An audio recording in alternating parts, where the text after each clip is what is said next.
Okay, so let's get started on the second part of today's lesson, and it will be shorter than the first part. Um, Thank you for stepping up to the first part of the assignment, and welcome back. All right, so as I mentioned in the first part, that there are several ways of finding the exponential model. And the first way that I showed you was to use 2 points or 2 pieces of data and build a system and then use the substitution method to find B and then find A is how I've been going about doing it. Okay, so then I'm about to show you the second method, which is quite a bit different, um, but is logical and is a viable method. And then the third method I will show you is going to be one that involves the calculator.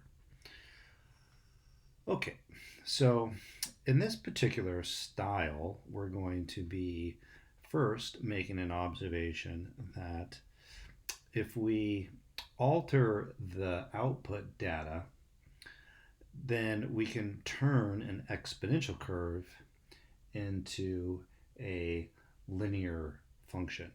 And that is pretty bizarre, but let's see how this plays out. So the idea is that in the original data, we have input x and output y.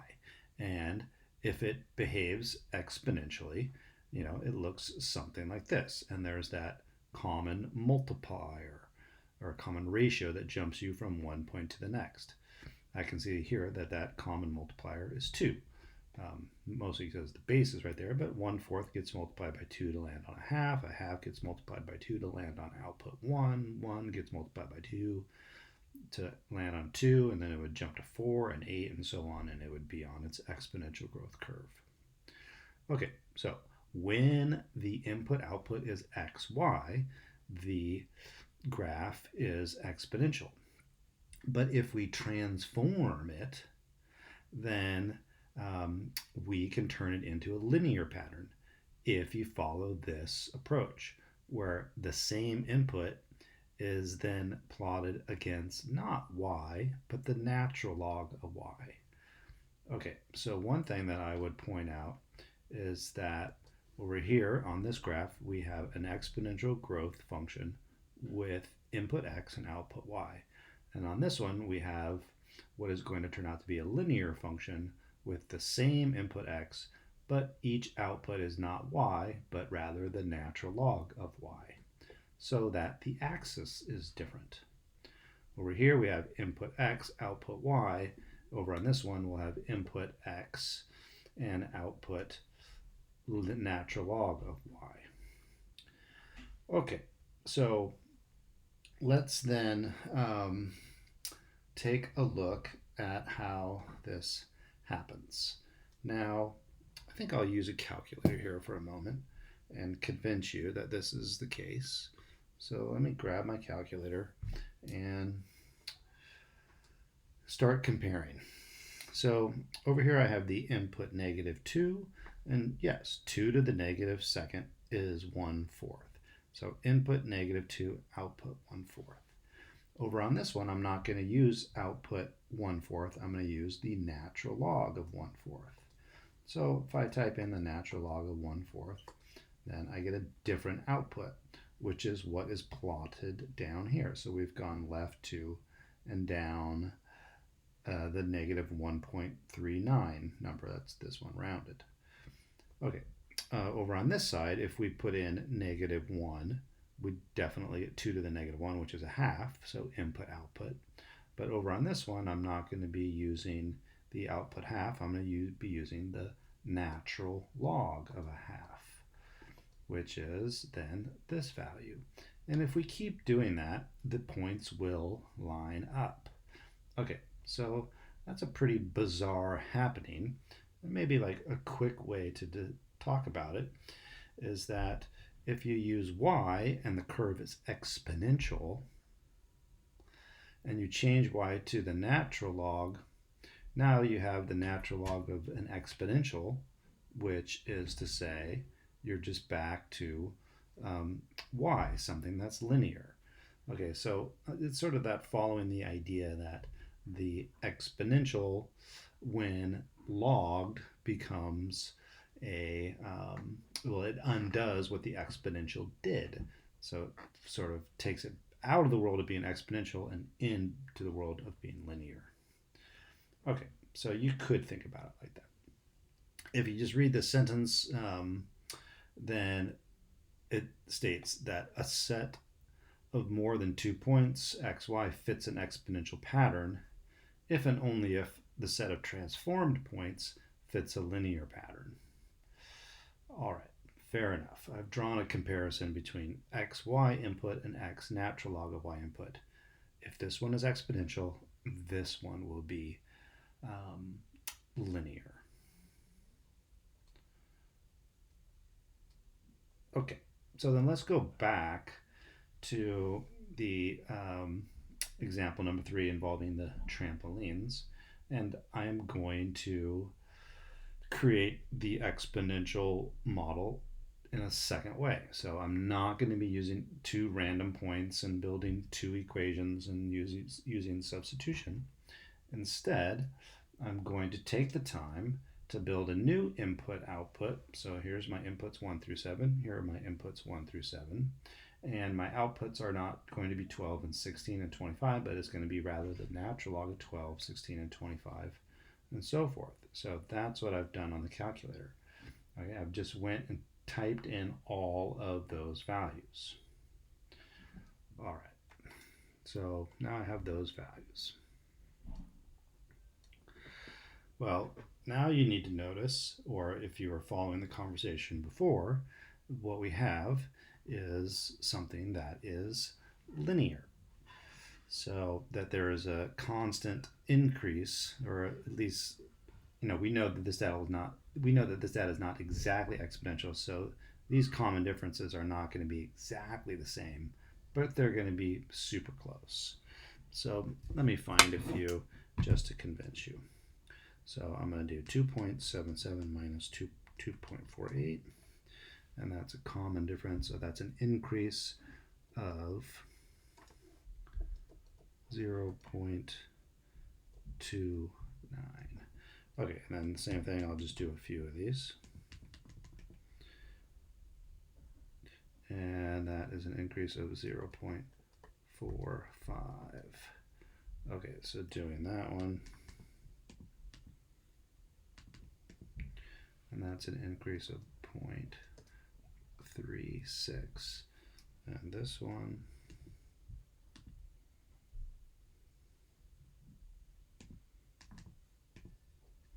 is an increase of 0.33.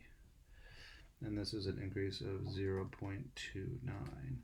And this is an increase of 0.36.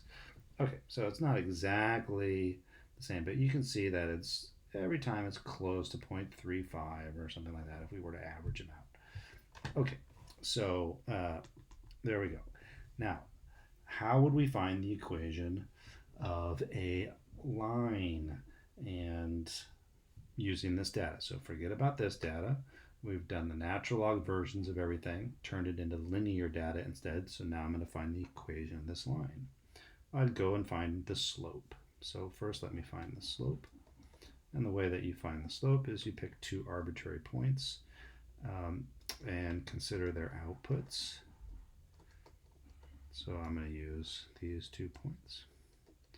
And if I do this one minus that one, then I need to do 2 minus 1. Okay, so we can see that we've already done that, but we get 0.29 over 1, and I have a slope of 0.29. Okay, so then I also know that I have the point 1 comma 2.48. So I have a slope and a point, and now I'm going to use the point slope formula. Okay, so point slope formula can be avoided if you prefer y equals mx plus b, but hey, this is a good time to remind you of point slope. It is this, that the equation is y minus y1, where this is y1, equals m times x minus x1, where this is x1. Okay, so then I'm going to use that formula with a twist. So if you are observing, this is our input, and this natural log of y is our output. So one little twist is that this output, right, input over here, output over there, our output is not y, but the natural log of y. So we're going to have to change that into the natural log of y minus 2.48 equals the slope that we found, and then our input minus that value. Okay, so this is a convoluted process, but let me back it up a little bit. We've got exponential data that we have altered by taking the natural log of all these outputs, turning it into linear data. We then go about finding the equation of that line by using our old methods. So I went and found the slope, I grabbed a point that's on it, and I used the point slope formula with a twist. The output isn't y, but the output is the natural log of y. Okay, so that's a summary, and the next thing we're going to do is we're going to solve for y, and then that will be a exponential growth model. That might not be exactly like the one we obtained when we did the substitution method, but it will be just as viable, and they will be close to one another. Okay, so let's solve this. I'm going to distribute the 0.29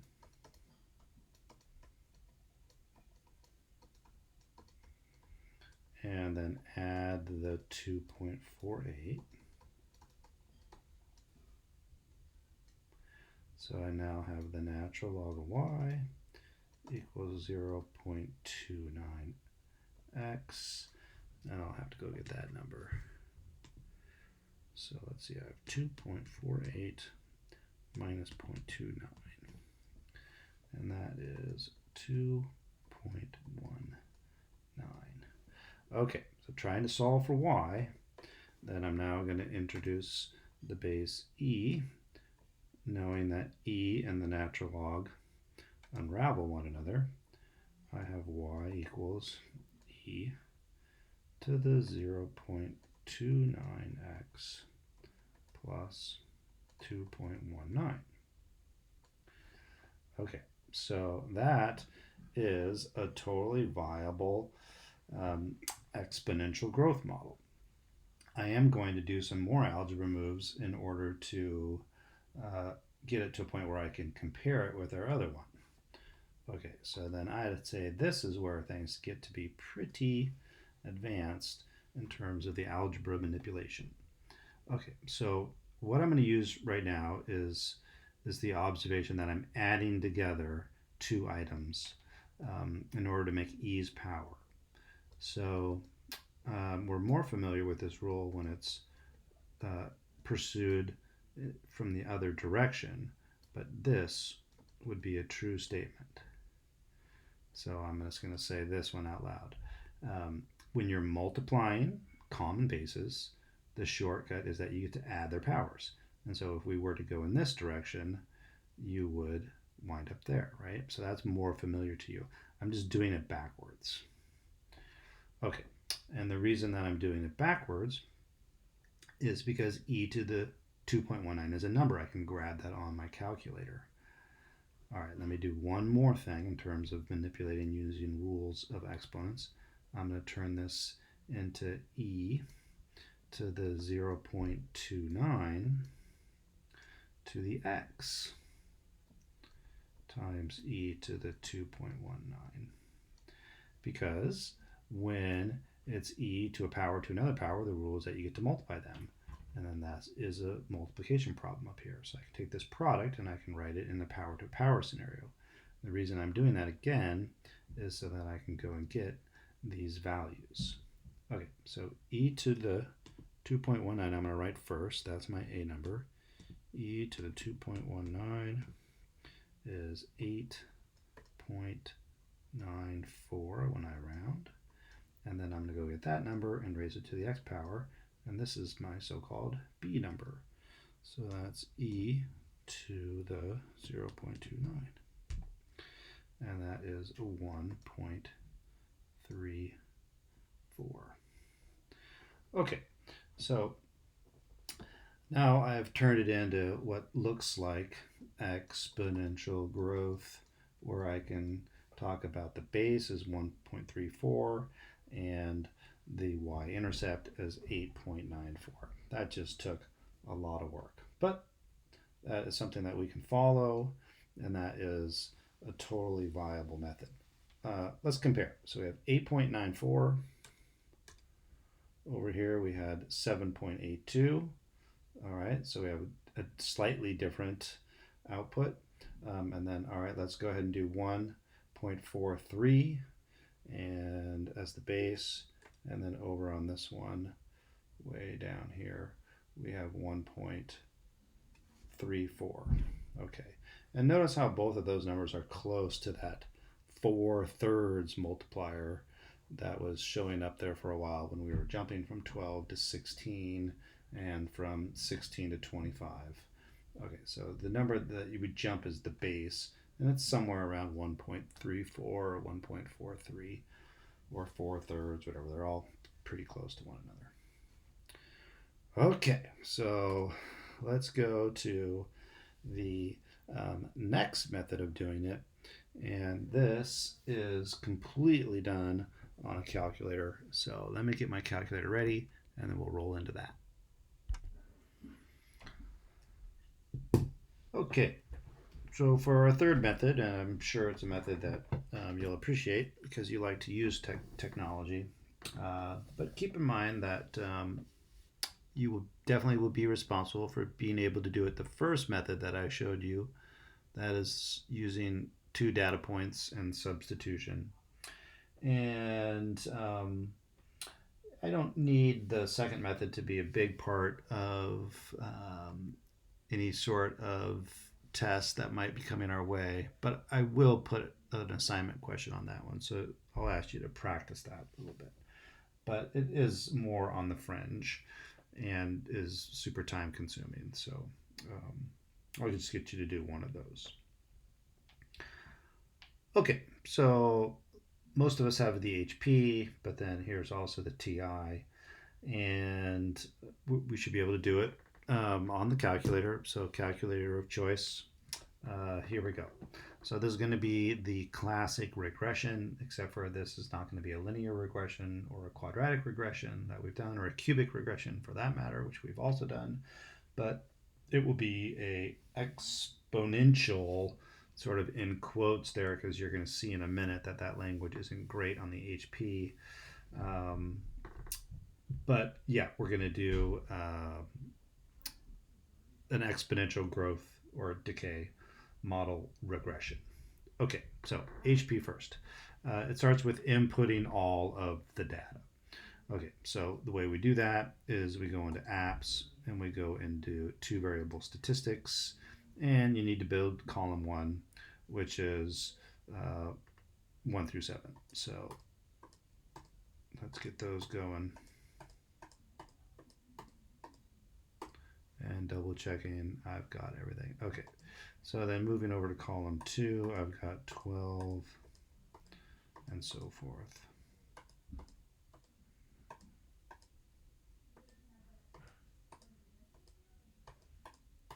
Okay, and then checking that everything matches up and everything is good.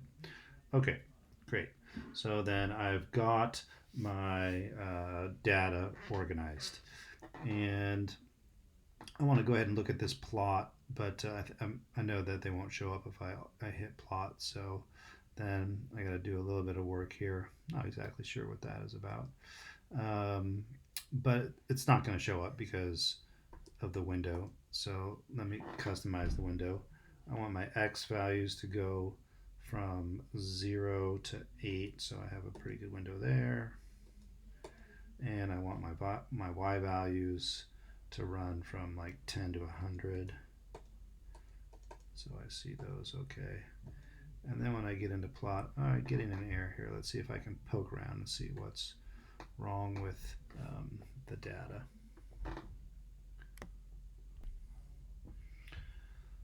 Okay, so I'm back, and I fiddled around there for a second to try to find the problem, and after hitting a couple of buttons it crashed, and then I retyped them in and went to plot setup and did what I did and plotted it, and things worked perfect. So I don't think it was me, it was the computer dying. Okay, so nice one. Here we go. There's our exponential data. And the next thing we're going to do is run the regression. So just to remind you, these three buttons play well with one another. Over here we have our data, then we have our plot, and then we have this symbolic view. Okay, so a couple things that are happening here that need to happen. You need to be referring to column 1 and column 2, because you can have more columns, so it can become confusing with bigger data sets or running multiple data sets simultaneously. And you can see that right now it's running a cubic regression, and that's cool and all. So I, just maybe if I could get back to the plot, it could be a cubic curve where maybe it's going like this and looping down and then following this for a while, or it could be following this for a while and then looping. So I'm heading back up. So yeah, we don't really know, but regardless, we don't want a cubic model. We want an exponential model. So we're going to get inside of our choices here, and we're going to pick exponential. But it's not going to work. So this is where I was putting quotes around exponential earlier. Notice there's exponential and there's exponent. If I hit exponential, it is an exponential growth model, but they're forcing the base to be e. So this would be, this capital B would be our little a, and I could use the same sort of trick and rewrite this as e to the m quantity to the x, and then e to the m would be our little b, our base value. So they're forcing the base to be base e. I don't want that to happen. All right, so if I go to exponent, then I've got a more classic bm to the x, or a little b to the x, as I've been writing it in the lesson.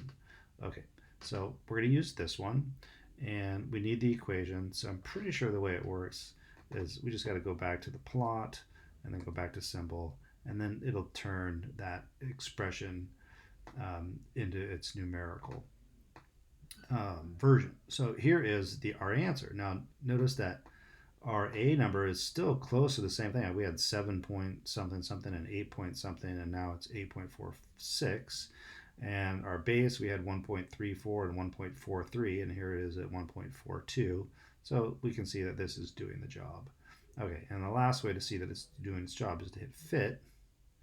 And then when we go back to plot, it will be graphing that equation along with our data points, and you can see that our model fits the data. It appears to be going through very well. Okay, so I'll leave the symbolic view up, and then that's our answer there. Okay, so repeating over here on this side, things are similar but different. We're going to go to stat, and we're going to go to edit, and we're going to clear off all of these columns and type in new data. Okay, so I'll try to make quick work of this.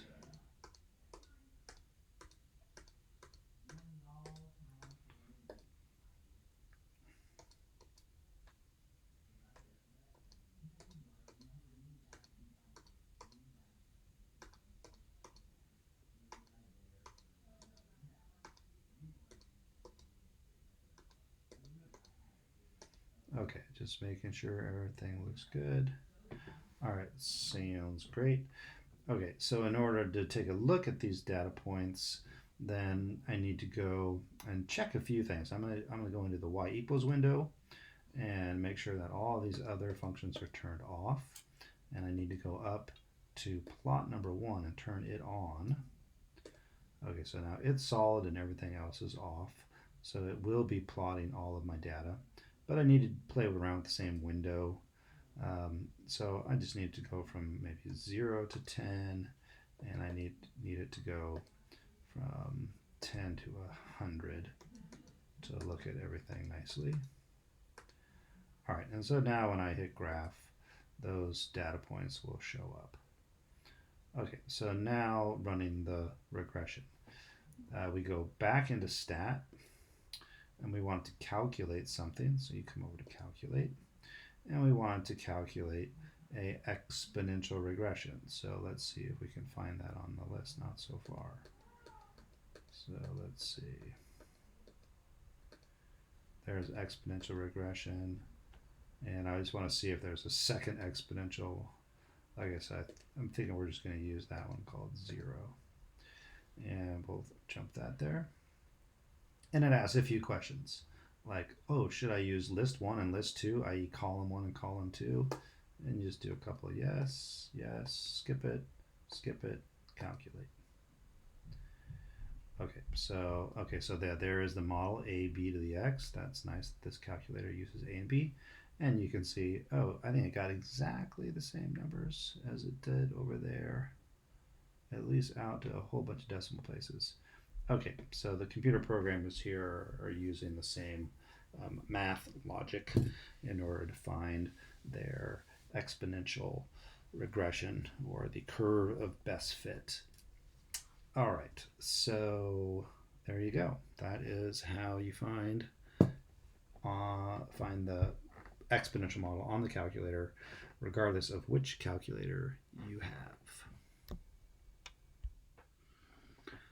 Okay, here then is the assignment part 2, and a couple of things. On number 26 says use the data from exercise 19. I went ahead and pulled the data over here.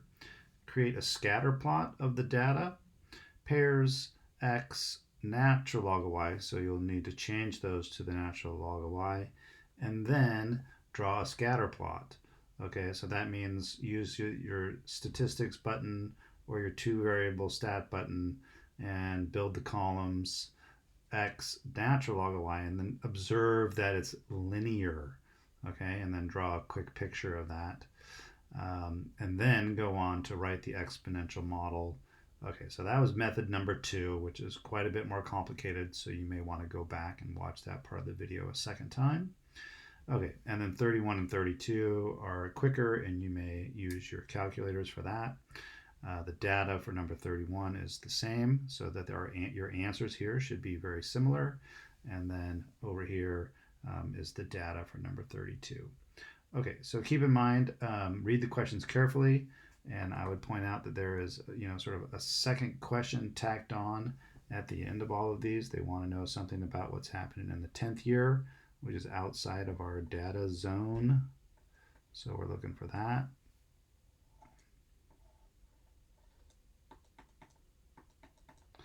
And they're looking for something that happens at the 16th minute. So again, outside of our data zone. So then you can use the model to do the predicting. Okay, so thanks very much, everybody. Please send those pictures when you're ready today by 8. And feel free to pop into any chat and we can talk about any of these problems.